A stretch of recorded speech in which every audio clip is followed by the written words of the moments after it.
Un millionnaire arrive dans un restaurant isolé pour un dîner d'affaires visant à régler quelques questions en suspens. Dès que la discussion commence, une petite mendiante fait irruption dans l'établissement en courant, atteint la table du millionnaire et lui murmure à l'oreille « Monsieur, cet homme a apporté une arme ». Les serveurs voient la jeune fille et la chassent du restaurant. Elle attend maintenant anxieusement à l'extérieur, mais 7 minutes plus tard, la mendiante entend de forts bruits de coups de feu provenant de l'intérieur du restaurant et se met à pleurer désespérément. Ce qui se passe ensuite est absolument bouleversant.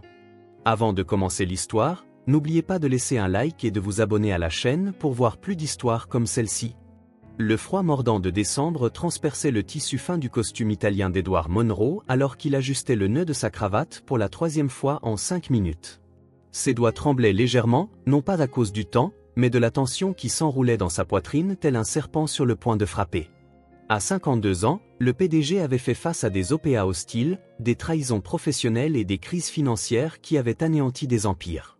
Pourtant, quelque chose ce soir-là semblait différent, dangereux d'une manière qu'il ne pouvait nommer. L'appel était arrivé ce matin-là avec une proposition inattendue.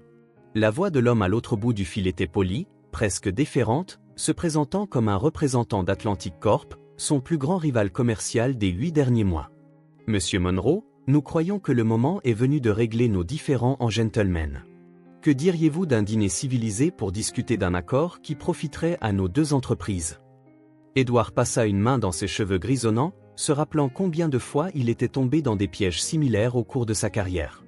Sa méfiance naturelle, aiguisée par des années de coups bas dans le monde des affaires, lui murmurait des avertissements constants. Cependant, les pertes mensuelles dues à la guerre commerciale avec Atlantic n'affectaient pas seulement ses bénéfices, mais aussi les emplois de centaines d'employés qui dépendaient de son entreprise. « Pourquoi maintenant ?» avait demandé Edward, appuyant son coude sur le bureau en acajou de son bureau. « Après des mois à nous attaquer sur tous les marchés possibles, vous voulez soudainement faire la paix. Disons simplement que nos actionnaires poussent pour une résolution plus économique à ce conflit, » avait répondu l'homme d'un ton qu'Edward ne parvenait pas tout à fait à déchiffrer. Le Summit at River's Edge, sur le West Side, à 21h ce soir. Vous connaissez ? C'était un établissement élégant, fréquenté par l'élite mais situé dans une partie relativement isolée de la ville, parfait pour des conversations discrètes et des accords à l'abri des regards indiscrets de la presse financière. J'y serai, avait-il confirmé en raccrochant avec un étrange nœud à l'estomac. Maintenant, debout devant le miroir de son dressing, Edward se demandait s'il avait pris la bonne décision. Son intuition, affûtée par des décennies à naviguer dans les eaux troubles des affaires, criait des avertissements qu'il choisissait d'ignorer. Peut-être n'était-ce que de la paranoïa, un sous-produit de trop nombreuses trahisons au fil des ans. Ou peut-être que son instinct de survie essayait de le protéger de quelque chose que son esprit rationnel ne pouvait encore traiter. Il descendit les marches en marbre de son manoir de Greenwich, adressant un signe de tête discret au gardien de nuit avant de monter dans sa Mercedes blindée. La décision d'utiliser la voiture à l'épreuve des balles avait été prise des années auparavant, après avoir reçu quelques menaces de concurrents moins scrupuleux. Ce soir, il était reconnaissant de cette précaution. Pendant le trajet à travers les rues quasi désertes de la ville, Edward laissa son esprit dériver vers les derniers mois de la guerre commerciale. Atlantic Corp avait lancé une campagne agressive pour débaucher ses clients clés, offrant des prix impossibles à concurrencer et propageant des rumeurs sur la stabilité financière de son entreprise. Chacun de leurs mouvements semblait calculé et cruel, comme s'ils connaissaient ses points faibles avec une précision chirurgicale. Le GPS indiquait qu'il n'était qu'à 3 miles du restaurant quand Edward aperçut une petite silhouette blottie sous l'auvent d'une boutique fermée. C'était la fille qu'il voyait toujours près de son bureau de Midtown, une enfant sans abri d'environ 8 ans avec de grands yeux expressifs qui semblaient contenir trop de sagesse pour son âge. Sans réfléchir, il s'arrêta et baissa la vitre. « Tu as froid ?» demanda-t-il, tendant quelques billets par la fenêtre. La fillette lui fit un sourire timide et un signe de tête, se hâtant de retourner à son abri. Edward poursuivit sa route, sans jamais imaginer que cette petite interaction n'était que le premier fil d'une toile qui allait changer leur vie à jamais. Le Summit at River's Edge apparut devant lui, ses lumières dorées créant une atmosphère accueillante qui contrastait de manière discordante avec le sombre pressentiment qui grandissait dans la poitrine d'Edward. L'intérieur du Summit at River's Edge respirait une élégance discrète, avec des tables stratégiquement espacées pour garantir l'intimité lors des conversations importantes. Edward remit ses clés au voiturier, un jeune homme à l'air amical qui le salua avec une déférence excessive. « Tout semblait parfaitement normal, mais le sentiment de malaise persistait, comme une ombre accrochée à ses épaules. Le maître d'hôtel le conduisit à une table réservée au fond de la salle, près des fenêtres qui offraient une vue sur le jardin intérieur doucement éclairé. Édouard balaya discrètement les environs du regard, notant que le restaurant était moins fréquenté que d'habitude pour un vendredi soir. Seules 3 autres tables étaient occupées, par des couples conversant à voix basse et un homme seul qui semblait attendre quelqu'un. « Vous êtes arrivé le premier, monsieur », commenta le maître d'hôtel en ajustant la chaise. « Votre invité ne devrait pas tarder. Puis-je vous offrir un verre en attendant ?» Édouard commanda un whisky sec, ayant besoin de quelque chose pour calmer ses nerfs de plus en plus à vif. En attendant, il observait le personnel se déplacer avec une efficacité silencieuse, des serveurs expérimentés, un sommelier attentif, une atmosphère impeccable. Tout contribuait à l'ambiance sophistiquée qui faisait de cet endroit un lieu privilégié pour les affaires délicates. 15 minutes plus tard, un homme d'apparence ordinaire s'approcha de la table. Il avait environ 40 ans, portait un costume bleu marine bien coupé et dégageait une présence élégante mais non intimidante. Il tendit la main avec un sourire cordial, se présentant comme Robert Shaw, un représentant exécutif d'Atlantic Corporation. « Monsieur Monroe, c'est un plaisir de vous rencontrer en personne », dit Shaw, serrant la main d'Édouard avec une fermeté appropriée. « J'ai beaucoup entendu parler de votre réputation sur le marché. Des histoires impressionnantes sur votre capacité à transformer des entreprises en difficulté en empires rentables. » Édouard rendit la politesse mais resta sur ses gardes. Les compliments excessifs dans le monde des affaires précédaient généralement les coups bas. « Merci pour ces aimables paroles. J'imagine que nous ne sommes pas ici seulement pour échanger des plaisanteries. »« Certainement pas », acquiesça Shaw en s'asseyant et en faisant signe au serveur. « Nos entreprises ont gaspillé des ressources et une énergie considérable dans ce conflit. Nos actionnaires commencent à remettre en question la sagesse d'un conflit qui ne profite qu'à nos plus petits concurrents. » La conversation porta d'abord sur des sujets neutres, le marché en général, les tendances économiques, les défis réglementaires. Édouard commença progressivement à se détendre, reconnaissant le type de négociation qu'il connaissait bien. Shaw fit preuve d'une solide connaissance du secteur et présenta des propositions qui semblaient raisonnables, bien qu'elles favorisent évidemment les intérêts d'Atlantic. « Je crois que nous pouvons trouver un terrain d'entente », poursuivit Shaw, feuilletant quelques documents qu'il avait apportés dans sa mallette en cuir. Diviser territorialement certains marchés, fixer des prix planchers dans certains segments, peut-être même envisager des partenariats stratégiques sur des projets spécifiques. Édouard analysa chaque proposition avec soin, cherchant les pièges cachés dans les clauses. Son expérience lui avait appris que les vrais dangers se cachaient toujours dans des détails apparemment insignifiants. Cependant, la proposition semblait véritablement viser à mettre fin au conflit d'une manière mutuellement bénéfique. C'est alors que la tranquillité de la soirée fut brisée par un son qui fit sursauter Édouard, le bruit de pas précipités traversant le sol du restaurant. Il se tourna pour voir une petite silhouette filer à travers l'espace élégant tel un ouragan miniature. C'était la même fille qu'il avait vue dans la rue, les yeux écarquillés par un mélange de terreur et de détermination. Les serveurs se déplacèrent immédiatement pour l'intercepter, montrant une irritation évidente face à la présence d'une enfant sans abri dans un établissement aussi raffiné. « Hé, gamine, tu ne peux pas être ici », s'exclama l'un d'eux, lui barrant le chemin avec un dédain évident. « Cet endroit n'est pas pour les gens comme toi. » Mais la fille était agile et désespérée. Elle esquiva le personnel avec des mouvements rapides, courant directement vers la table où Édouard et Shaw discutaient. Ses yeux se fixèrent sur ceux d'Édouard avec une intensité qui lui donna un frisson dans le dos, comme si elle portait un message urgent qui ne pouvait attendre. « Monsieur », s'écria-t-elle, utilisant le terme respectueux que les enfants des rues utilisaient souvent pour les adultes qui leur montraient de la gentillesse. « Monsieur, je dois vous parler. C'est très important. » Shaw fronça les sourcils, clairement agacé par l'interruption. Les serveurs s'approchèrent, déterminés à faire sortir la fille par la force, mais Édouard leva la main, leur faisant signe d'attendre. La fillette s'approcha de la table avec une urgence désespérée, ses petits yeux brillants d'un mélange de peur et de résolution qui fit battre le cœur d'Édouard. Elle semblait avoir couru une longue distance, sa respiration haletante et ses joues rougies par le froid de la nuit. Les serveurs hésitèrent, attendant un signal d'Édouard sur la manière de gérer cette situation inhabituelle. « S'il vous plaît, monsieur », murmura-t-elle, ignorant complètement les regards désapprobateurs du personnel du restaurant. « J'ai besoin de vous parler. C'est à propos de lui. » Ses yeux se portèrent rapidement sur Shaw, qui observait toute la scène avec une irritation croissante. « Un frisson parcourut l'échine d'Édouard.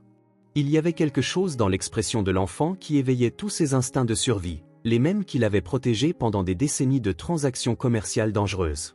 Sans hésiter, il lui fit signe de s'approcher. « Qu'y a-t-il, ma petite » demanda Édouard à voix basse, se penchant légèrement pour entendre ce qu'elle avait à dire. La fillette jeta un regard nerveux autour d'elle, s'assurant que personne d'autre ne pouvait l'entendre, puis se rapprocha de son oreille. « Monsieur, murmura-t-elle, sa voix tremblante mais ferme, cet homme a une arme. Je l'ai vu parler à d'autres hommes louches près de mon coin. Ils ont dit votre nom et qu'ils allaient régler le problème ce soir. » Le sang d'Édouard se glaça. Chaque fibre de son être se mit en état d'alerte, mais il se força à maintenir une expression neutre, sachant que toute réaction pourrait les mettre, elle et lui, en plus grand danger. Des années de négociations tendues lui avaient appris à contrôler ses émotions dans les situations les plus critiques. Shaw se pencha en avant, clairement curieux de ce que l'enfant avait murmuré. « Quelle est cette conversation secrète ?» demanda-t-il avec un sourire forcé qui n'atteignait pas ses yeux. « Puis-je demander ce que la petite dame a dit ?» Édouard prit une profonde inspiration, sachant que sa réponse déterminerait le cours des prochaines minutes cruciales. Il devait protéger la fille sans éveiller de soupçons sur ce qu'il venait d'apprendre. D'une voix calme et contrôlée, il répondit « Elle demandait juste quelques dollars. J'ai l'habitude de l'aider quand je la vois dans les rues près de mon bureau. Mais ce n'est pas le moment. » L'explication sembla satisfaire Shaw momentanément, mais Édouard remarqua que ses épaules restaient tendues et que ses yeux restaient fixés sur la fille avec une intensité troublante. C'était comme s'il évaluait si elle représentait une menace pour ses plans. « Je vois, » dit Shaw, mais son ton avait subtilement changé. « Très noble de votre part d'aider les nécessiteux.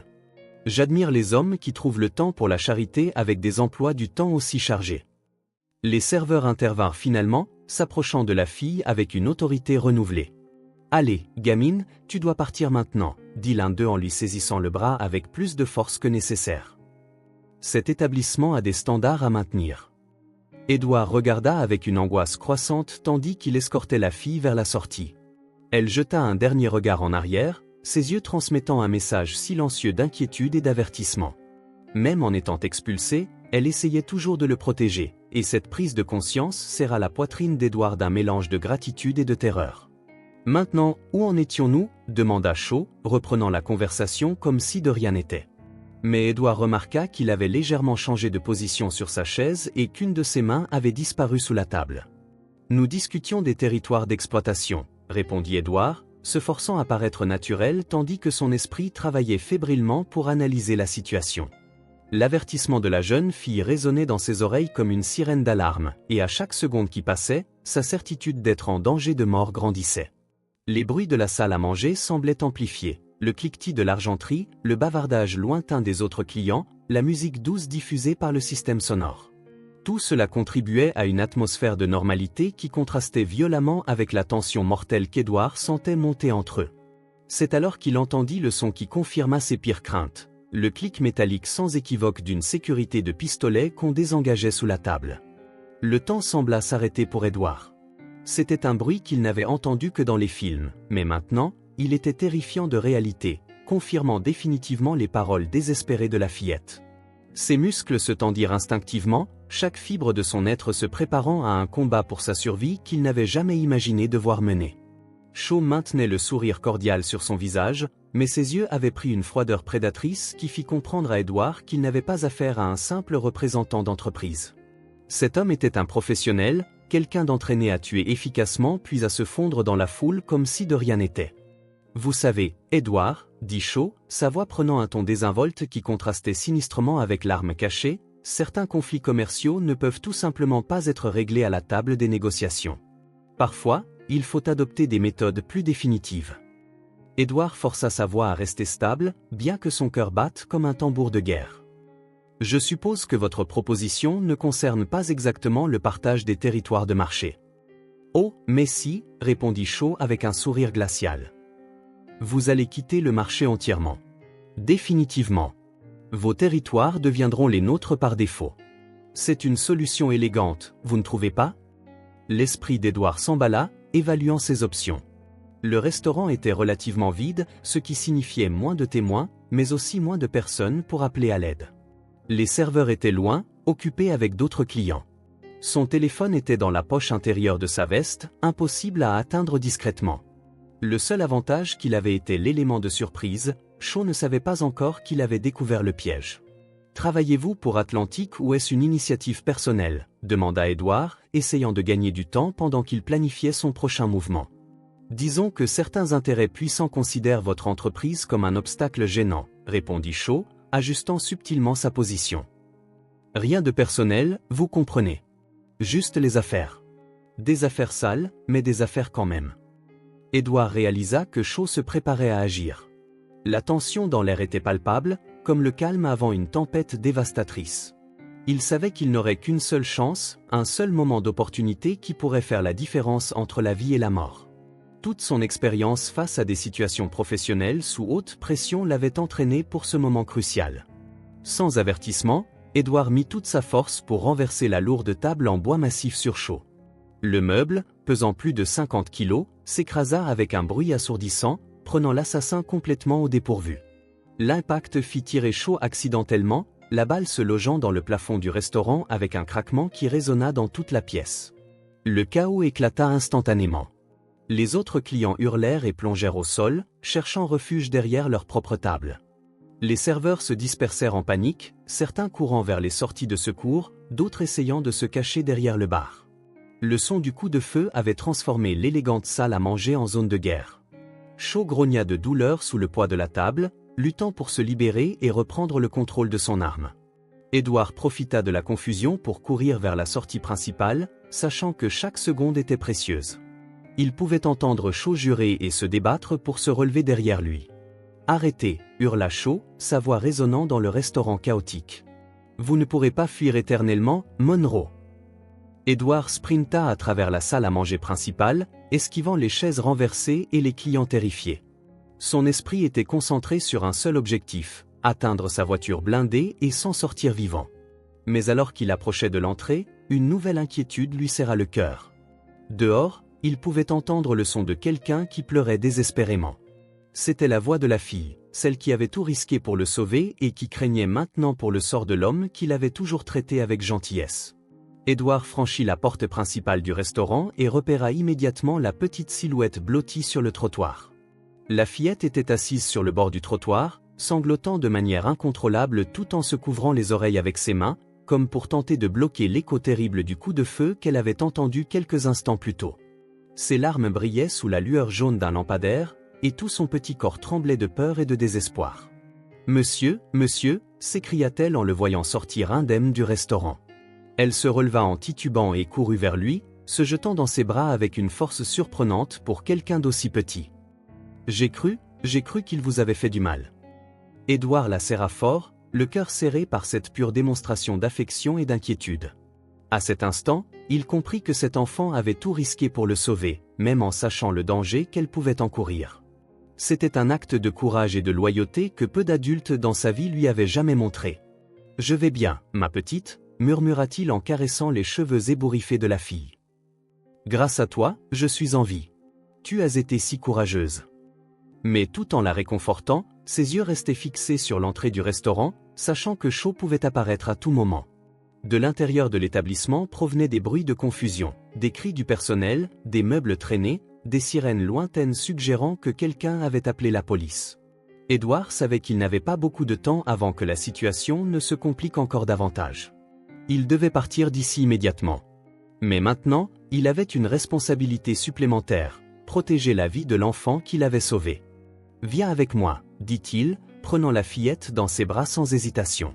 « Ce n'est pas sûr ici. » Elle s'agrippa à son cou, tremblant encore mais faisant entièrement confiance à sa protection.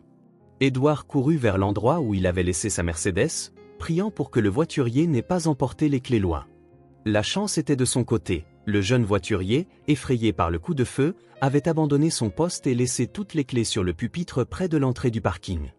Edward localisa rapidement la sienne, déverrouilla la voiture et plaça la fille sur le siège passager avant de démarrer le moteur avec des mains tremblantes. « Où allons-nous, monsieur ?» demanda-t-elle, essuyant ses larmes avec le dos de sa main tout en regardant avec émerveillement l'intérieur luxueux de la voiture. Elle n'était jamais montée dans un véhicule aussi élégant, même au milieu du danger. Sa curiosité d'enfant la poussait à examiner chaque détail avec admiration. Quelque part en sécurité, répondit Édouard, passant une vitesse et sortant du parking à une allure contrôlée. Il ne voulait pas attirer une attention inutile, mais il savait aussi que chaque seconde était cruciale. « Comment t'appelles-tu, ma petite ?»« Sophia, répondit-elle timidement. « Sophia Smith. Mais tout le monde m'appelle juste Sophia. » Elle marqua une pause, regardant par la fenêtre alors qu'il s'éloignait du restaurant. « Monsieur, est-ce que ces méchants hommes vous cherchent encore ?» Avant qu'Édouard ne puisse répondre, le rétroviseur révéla la réponse. Shaw était sorti du restaurant, visiblement blessé mais toujours armé. Ses yeux trouvèrent la Mercedes en mouvement, sans hésiter, il leva son arme et tira 3 coups consécutifs sur le véhicule. Sophia cria et se baissa instinctivement en entendant les balles frapper la carrosserie blindée. Le bruit sourd et métallique des projectiles ricochant sur le verre pare-balles résonna dans l'habitacle de la voiture, mais la protection tint bon. Édouard appuya à fond sur l'accélérateur, les pneus crissant sur l'asphalte. « Oh mon Dieu !» murmura Sophia, regardant en arrière par la lunette arrière. « Il nous court après. » Shaw avait commencé à les poursuivre à pied, tirant à nouveau, mais la distance croissante rendait ses tirs de moins en moins précis. Édouard vira brusquement au premier coin de rue, mettant un bâtiment entre eux et le tireur. Ce n'est qu'à ce moment-là qu'il se permit de respirer un peu plus facilement. Mais il savait que la fuite ne faisait que commencer. Ils étaient maintenant tous les deux des cibles et il devait trouver un moyen de protéger non seulement sa propre vie, mais aussi celle de la courageuse enfant qui était devenue sa compagne dans ce périlleux voyage. Édouard conduisait à travers les rues sombres de la ville, empruntant des itinéraires aléatoires pour semer d'éventuels poursuivants, tandis que son esprit travaillait fébrilement pour analyser la situation. La Mercedes blindée glissait silencieusement sur l'asphalte, mais le silence à l'intérieur du véhicule était lourd de questions non posées et de peurs non exprimées. Sophia restait blottie sur le siège en cuir, ses grands yeux examinant chaque détail de l'intérieur luxueux. Elle n'avait jamais imaginé qu'il existait des voitures avec autant de boutons, d'écrans et de finitions brillantes. Pour une enfant qui dormait sous des auvents et des ponts, cet environnement représentait un monde complètement différent, presque magique. « Sophia, » dit doucement Édouard, brisant le silence tendu, « j'ai besoin de comprendre ce que tu as vu. C'est très important que tu me dises tout, même le plus petit détail. » Sa voix portait une urgence, mais il essayait de ne pas effrayer la fille plus qu'elle ne l'était déjà. Elle prit une profonde inspiration, organisant ses pensées avec un sérieux impressionnant pour quelqu'un de son âge. « J'étais à mon coin, » commença-t-elle, se référant à l'abri de fortune qu'elle avait construit sous un pont près du quartier financier. « C'est tout près de là où vous travaillez, c'est pour ça que je vous vois toujours passer. » Édouard hocha la tête, se souvenant des nombreuses fois où il avait remarqué la présence de la fillette près de son bureau. Il lui donnait toujours un peu de monnaie ou de la nourriture quand il le pouvait, touché par la dignité avec laquelle elle faisait face à sa situation difficile. « Hier après-midi, » poursuivit Sophia, « 3 hommes sont venus parler près de mon coin. Ils ne m'ont pas vu parce que j'étais caché, mais je pouvais tout entendre. L'un d'eux était l'homme du restaurant. J'ai reconnu sa voix quand je l'ai vu aujourd'hui. » Le cœur d'Édouard s'accéléra. « Qu'est-ce qu'ils ont dit exactement ? » « Ils ont dit votre nom un tas de fois, Edward Monroe de Monroe Enterprises, » récita-t-elle avec une précision surprenante. L'homme du restaurant a dit qu'il avait un plan pour régler le problème ce soir, et qu'après ça, il n'y aurait plus de concurrence. Un frisson parcourut l'échine d'Édouard. Le complot était plus élaboré qu'il ne l'avait imaginé. Ce n'était pas une impulsion isolée, mais un plan soigneusement orchestré pour l'éliminer définitivement. « Ont-ils dit autre chose ?» demanda-t-il, essayant de garder sa voix calme tout en naviguant dans une ruelle faiblement éclairée. Sophia hésita, comme si elle craignait de partager des informations encore plus effrayantes. « Ils ont dit que si quelqu'un se mettait en travers du plan, cette personne devrait disparaître aussi. Et l'un d'eux a posé des questions sur les témoins. » Sa voix baissa encore plus. L'homme du restaurant a dit qu'il n'y aurait pas de témoins dont il faudrait s'inquiéter. L'implication était claire et terrifiante. Sophia, en essayant de le sauver, était automatiquement devenue un témoin dangereux. Maintenant, elle aussi était dans la ligne de mire des mêmes criminels qui voulaient sa mort. « Monsieur » dit-elle soudain, regardant par la fenêtre avec une expression inquiète. « Je crois qu'ils nous suivent. » Édouard jeta un coup d'œil au rétroviseur et sentit son estomac se nouer. Une berline sombre était apparue plusieurs pâtés de maisons derrière eux et maintenait la même distance, prenant les mêmes virages. Il ne pouvait en être certain, mais tous ses instincts criaient à l'alarme. « Accroche-toi bien » murmura-t-il, accélérant progressivement pour tester ses soupçons. La berline accéléra aussi, gardant la distance constante. Il n'y avait plus de doute, ils étaient traqués. Vont-ils essayer de nous faire du mal? Demanda Sophia, sa petite voix révélant la peur qu'elle essayait de cacher derrière son courage. Édouard tendit la main et serra doucement la sienne. Je ne laisserai rien t'arriver, ma petite. Je te le promets.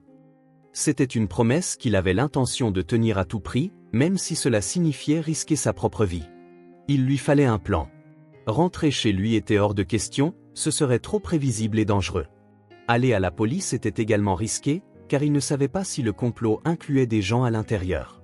Sa seule option était de disparaître temporairement, de trouver un endroit sûr où il pourrait se cacher pendant qu'il élaborait une stratégie.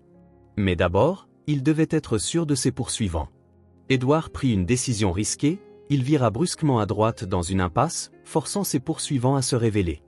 La berline sombre hésita un instant avant de prendre le même virage, confirmant définitivement ses soupçons.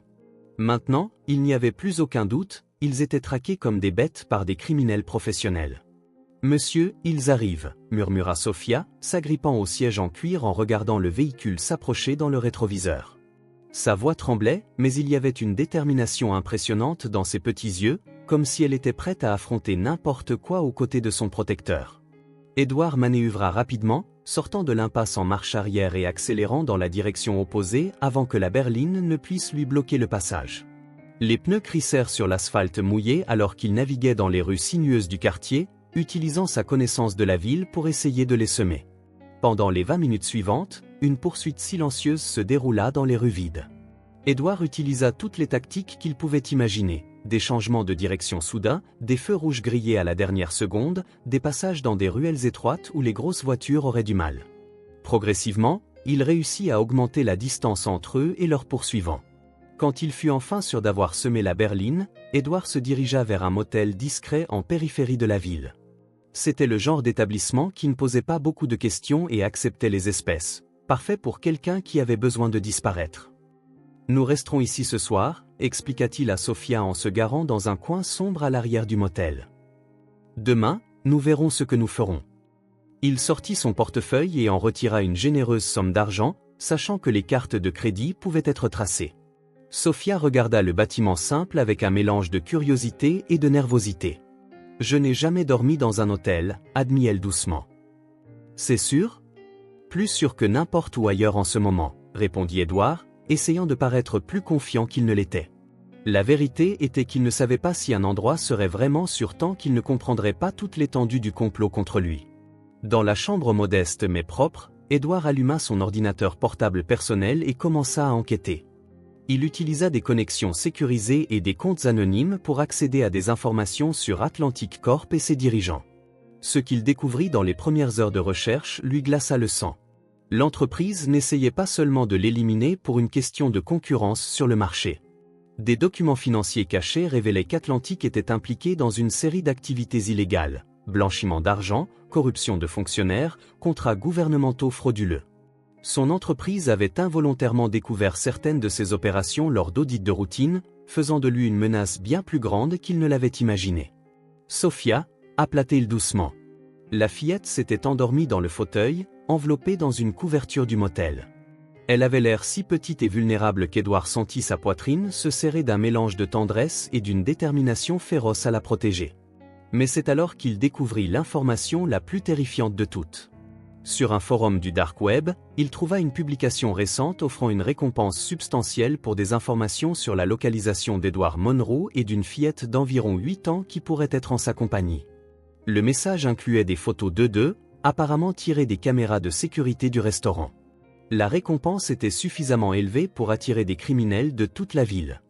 Il n'avait pas seulement affaire à Atlantic Corp et à ses tueurs à gages professionnels. Désormais, toute personne désespérée pour de l'argent pouvait devenir une menace, transformant la ville entière en un dangereux champ de mines.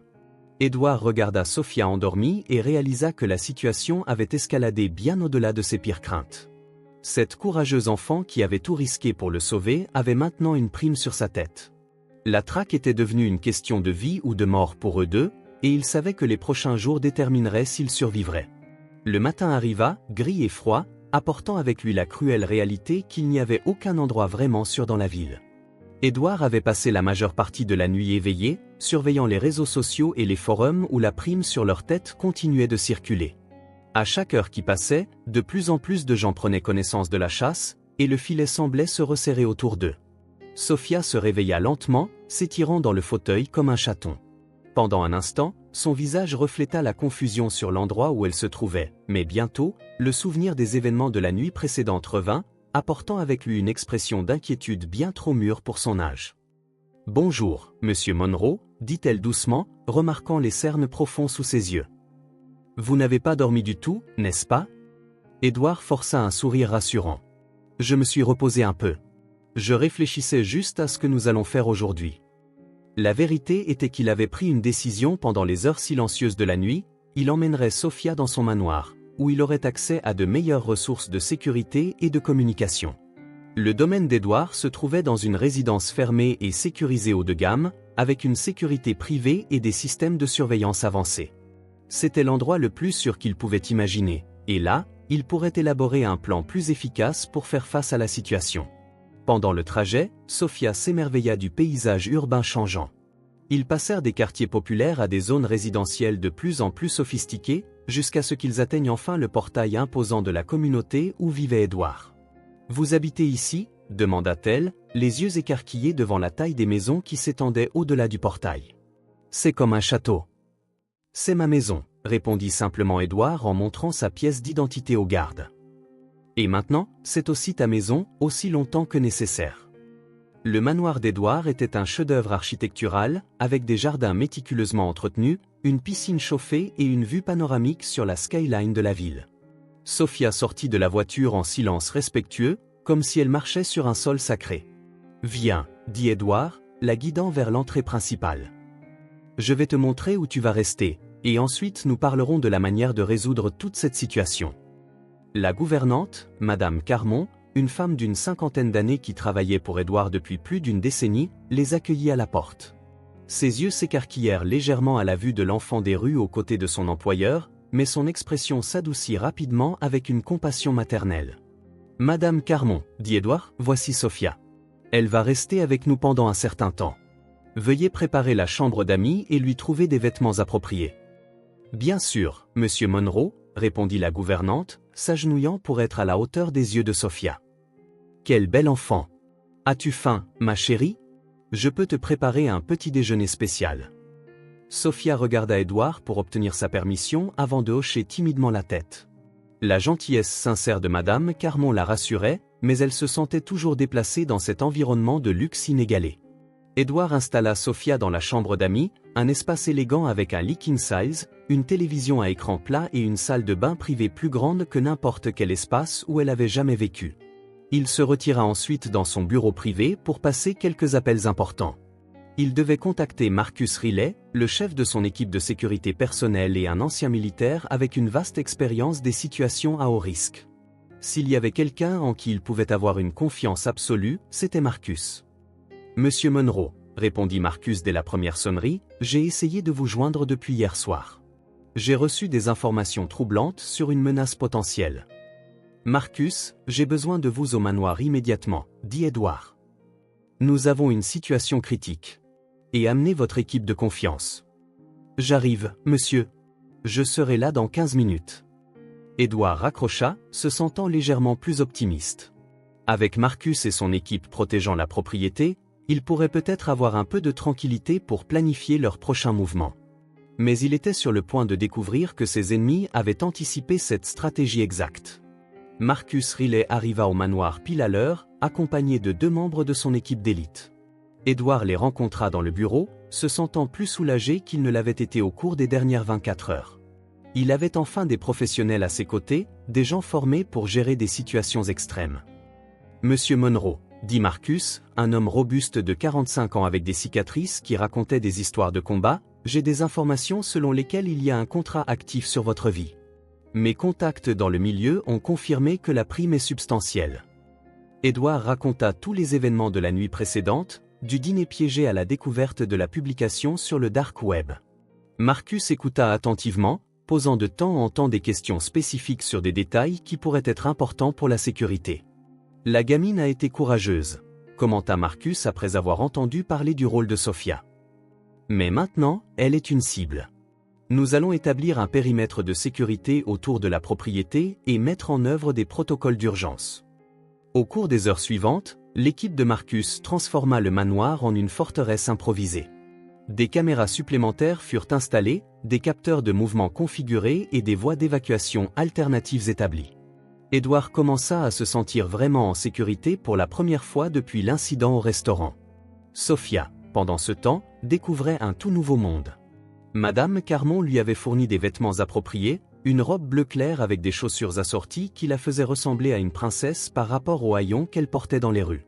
Elle prit son premier bain dans une baignoire avec de l'eau chaude et du savon parfumé, une expérience qui la laissa extatique. « Monsieur Monroe, dit-elle pendant le déjeuner élaboré que Madame Carmon avait préparé, est-ce que tout cela est réel?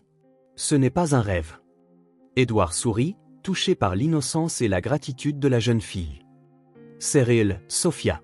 Et tu mérites tout ça, et plus encore. » L'espace d'un instant, il oublia les dangers qui les entouraient, absorbé par la pure joie de voir une enfant connaître le confort et la sécurité pour la première fois.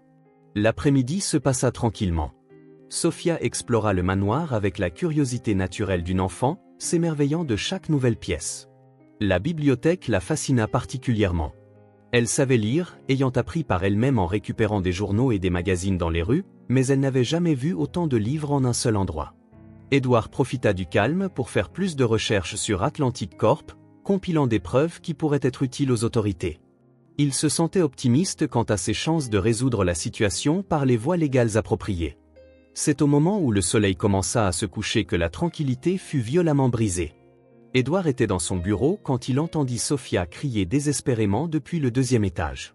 Le son lui glaça le sang et il monta en courant, suivi par Marcus.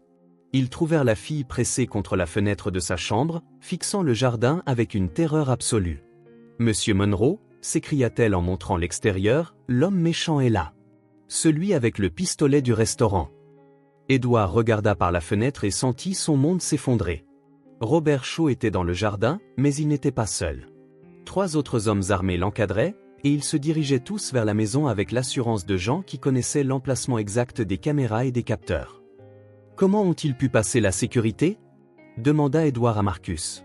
Mais la réponse vint sous la forme d'une trahison qui coupa plus profondément que n'importe quelle balle. « Parce que je les ai laissés entrer », dit calmement Marcus, révélant un pistolet qu'il avait discrètement dégainé. « Je suis désolé, Monsieur Monroe, mais leur offre était trop généreuse pour la refuser. » Edward regarda dans les yeux de l'homme à qui il avait confié sa vie et comprit qu'il n'y avait aucun endroit sûr au monde quand la trahison venait de ceux qui vous étaient les plus proches. Sophia s'agrippa à sa jambe, tremblant de peur alors que le filet se refermait enfin sur eux. « Vous avez 5 minutes pour dire au revoir à la fille, » dit froidement Marcus.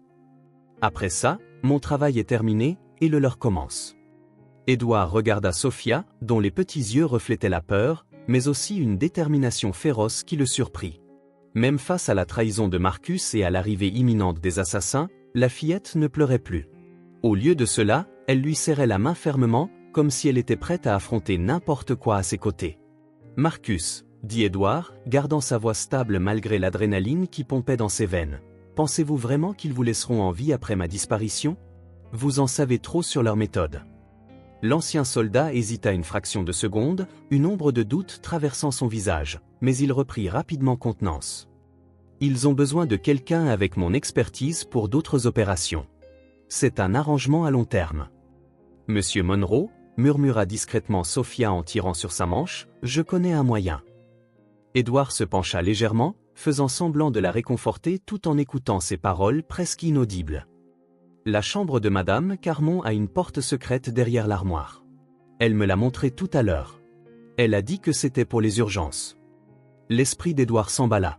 Madame Carmon avait servi sa famille pendant des années et connaissait tous les secrets du manoir, y compris des modifications de sécurité qu'il avait oubliées.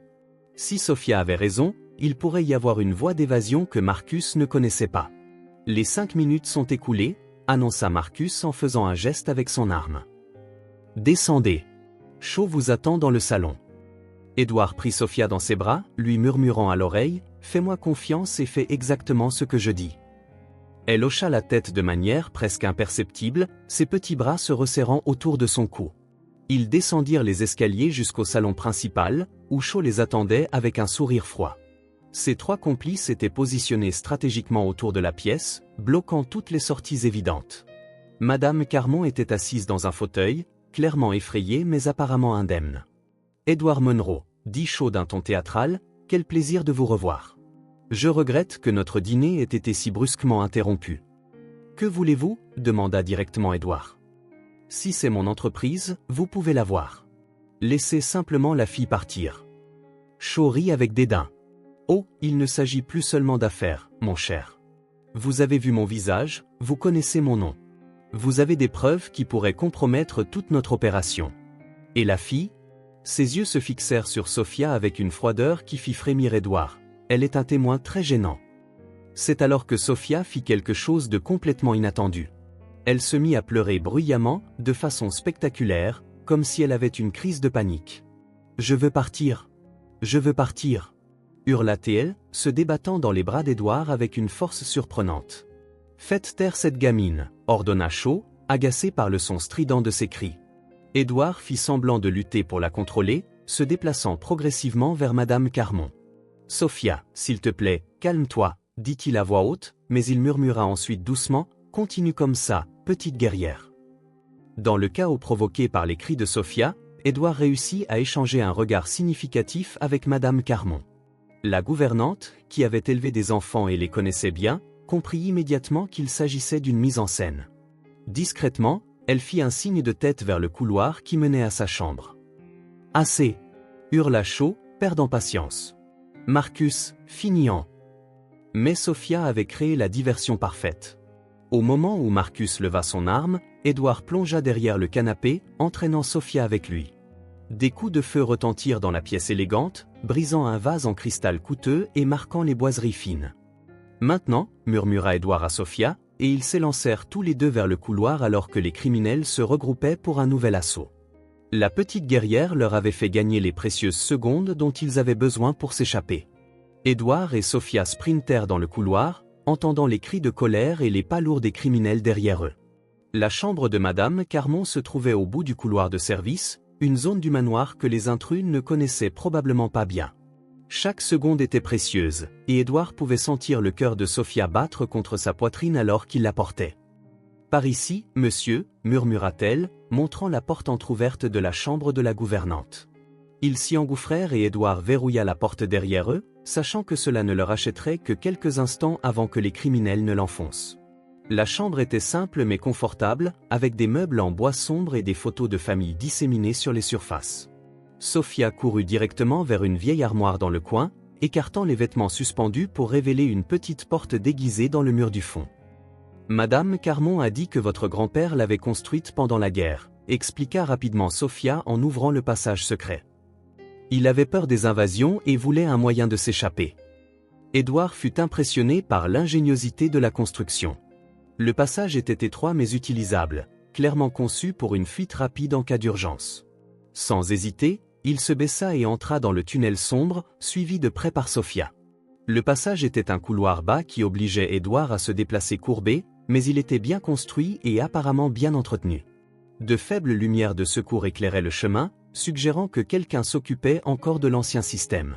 « Où mène-t-il » demanda Edward alors qu'il se déplaçait rapidement dans le tunnel. « À une petite maison de l'autre côté du mur » répondit Sophia, démontrant la mémoire impressionnante qu'elle avait développée pour survivre dans la rue.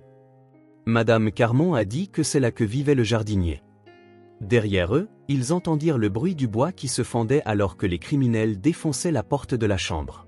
Des cris de frustration retentirent lorsqu'ils découvrirent l'armoire ouverte et le passage secret. « Ils l'ont trouvé » murmura Sophia, accélérant le pas malgré ses petites jambes. Edward la reprit dans ses bras, courant aussi vite qu'il le pouvait dans le tunnel étroit. Ils pouvaient entendre des voix lointaines derrière eux, indiquant que Marcus et ses hommes de main étaient entrés dans le passage et les poursuivaient.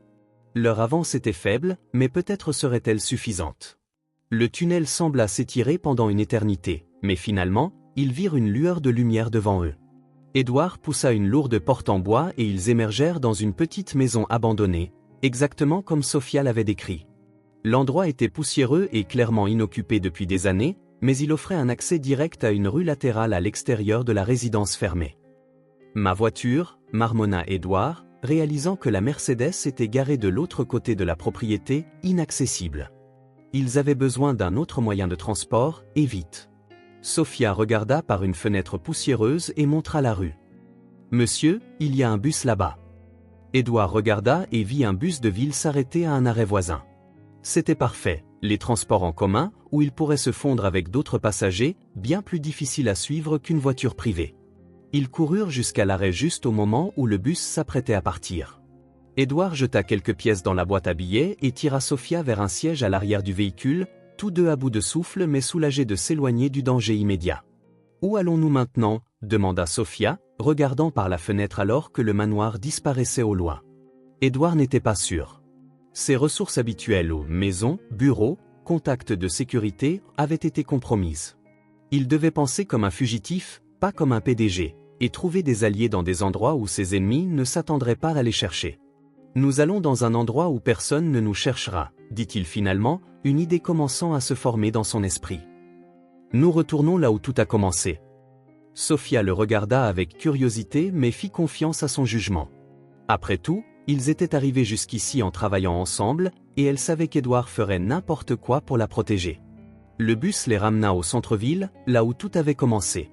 Édouard avait un plan risqué, utiliser sa connaissance du milieu local pour trouver des alliés inattendus.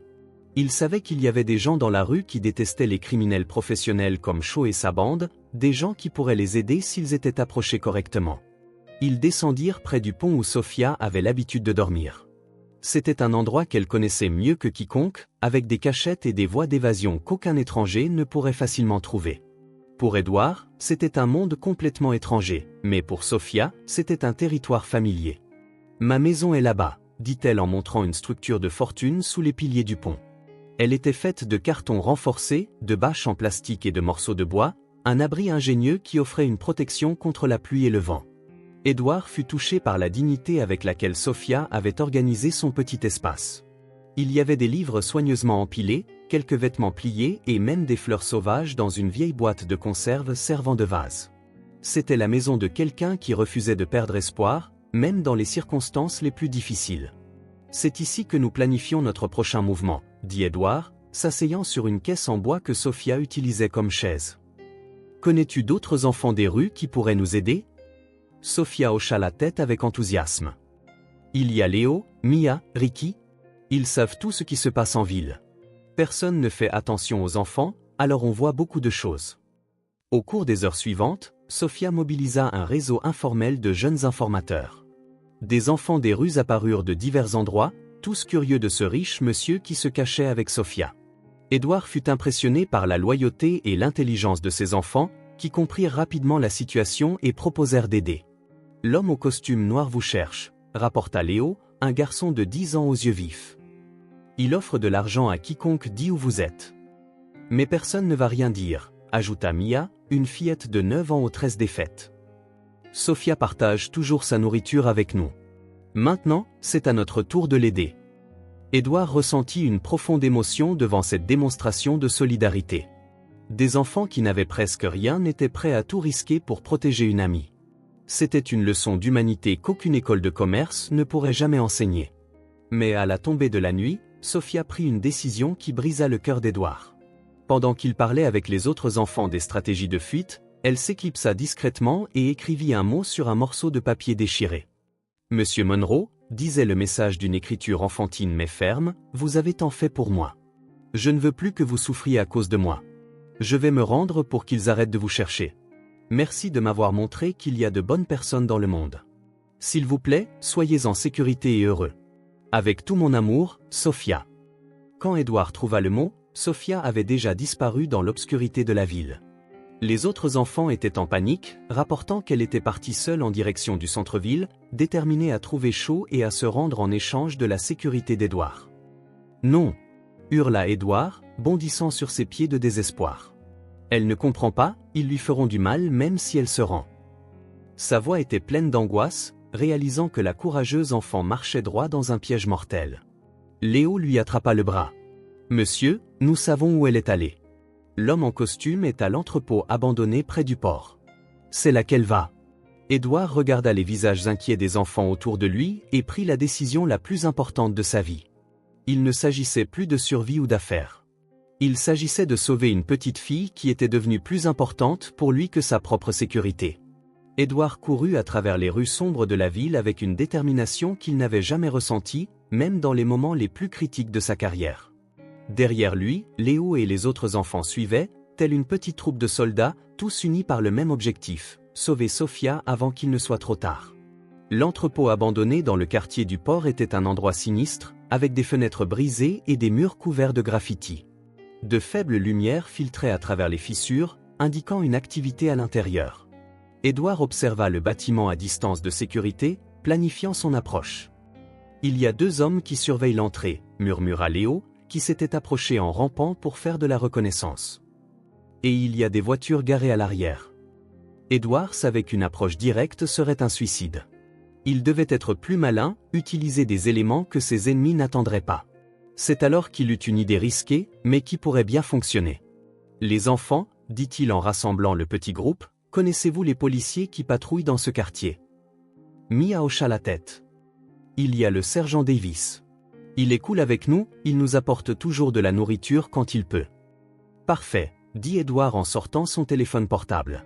« Je vais appeler la police, mais d'abord, je dois m'assurer que Sofia est en sécurité. » Utilisant les compétences d'infiltration que les enfants avaient développées pour survivre dans les rues, Édouard réussit à se rapprocher de l'entrepôt sans se faire repérer. À travers une fenêtre brisée, il vit Sofia au centre de l'espace vide, assise sur une chaise avec les mains liées. Shaw et 3 autres hommes l'entouraient, l'utilisant clairement comme appât. « Où est ton protecteur, gamine ?» demanda cruellement Shaw. « Je pensais qu'il viendrait en courant pour te sauver. » Sofia gardait la tête haute avec une dignité impressionnante. « Il ne viendra pas. Je vous ai dit que je me rendrais si vous le laissiez tranquille. »« Comme c'est touchant, » ricana Shaw. « Mais tu ne comprends pas comment fonctionnent ces affaires.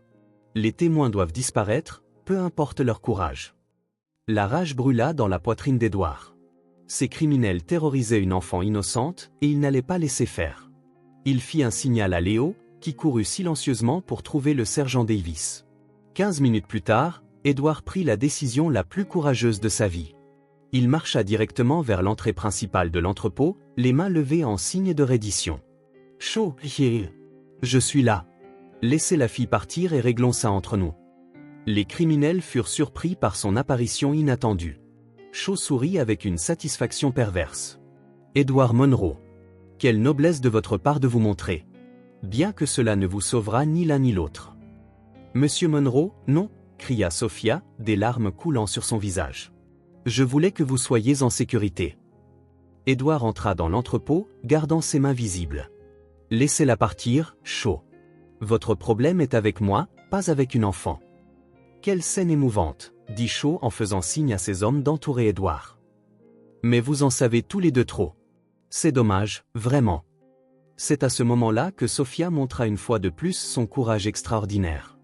D'un mouvement rapide qu'elle avait appris en vivant dans la rue, elle donna un coup de pied dans la chaise sur laquelle elle était assise, la projetant contre l'un des criminels et créant une diversion cruciale. « Monsieur Monroe » cria Édouard plongea sur le côté au moment exact où le son des sirènes de police commença à retentir à l'extérieur.